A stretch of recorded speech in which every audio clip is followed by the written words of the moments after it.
উচ্চ মাধ্যমিক পরীক্ষা তো শেষ সমস্ত বোর্ডের। এরপর কি করবে বন্ধু? বন্ধু যেটা ভাবছে সেটাই কি তোমার জন্য সেরা, নাকি এই ডিগ্রির বাইরে গিয়েও এমন কিছু করতে চাইছো যাতে পড়া শেষ হতে হাতে একটা নিশ্চিত কেরিয়ার থাকে? আজকের ভিডিওতে আমি তোমাদের এই কনফিউশন দূর করব, কারণ 2026-27 সেশনের জন্য সেরা দুটি কলেজের হদিশ তোমাদের দেবো।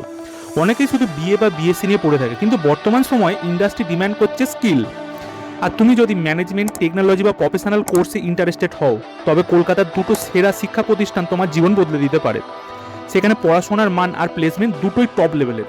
প্রথমে আসি স্বামী বিবেকানন্দ ইউনিভার্সিটির কথায়। যদি তুমি ইঞ্জিনিয়ারিং, এগ্রিকালচার বা প্যারামেডিক্যাল কোর্সে আগ্রহী হও, তবে ব্যারাকপুরের বিশ্ববিদ্যালয়টি এক কথায় অসাধারণ। এখানে শুধু থিওরি নয়, প্র্যাকটিক্যাল প্লাস আধুনিক ল্যাবরেটরি এবং গুড অ্যাটমসফিয়ারের উপর জোর দেওয়া হয়। এছাড়া থাকছে এই কলেজের যেটি সব থেকে সেরা, সেটি হলো লো কোর্স ফি।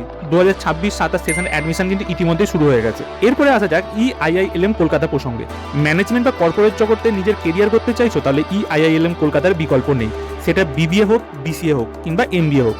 এখানে ইন্ডাস্ট্রির এক্সপোজার এবং প্লেসমেন্ট রেকর্ড বছরের পর বছর ধরে সেরা। যারা নিজেদের লিডার হিসেবে দেখতে চাইছো, তাদের জন্য এটা গোল্ডেন অপরচুনিটি। তাহলে বুঝতেই তো পারছো, সময় কিন্তু কারোর জন্য থেমে থাকে না। 2026-27 সেশনে সিট বুকিং শুরু হয়ে গেছে। কোন কোর্স তোমার জন্য পারফেক্ট, কোন কলেজে স্কলারশিপ কি পাবে, সরাসরি অ্যাডমিশন নেওয়ার প্রক্রিয়া কি, আরো একটি কথা বলে রাখা ভালো, এই নাম্বারে ফোন করো এবং আমাদের তরফ থেকে অ্যাডমিশন নেওয়ার পর তোমরা পাবে একটি স্পেশাল স্কলারশিপ। যে নাম্বারটি স্ক্রিনে দেখতে পাচ্ছ, দেরি না করে সরাসরি কথা বলো আমার সাথে। আর তোমার আজকে কেরিয়ারের সঠিক সিদ্ধান্ত তোমাকে বদলে দিতে পারে তোমার আগামী জীবনের কেরিয়ার ও তোমার সাফল্য। তাই এই ভিডিওটি ভালো লাগলে বন্ধুদের সাথে শেয়ার করো, এবং এখনো কেরিয়ার নিয়ে যদি চিন্তায় থাকো, তাহলে অবশ্যই ফোন করো। ধন্যবাদ।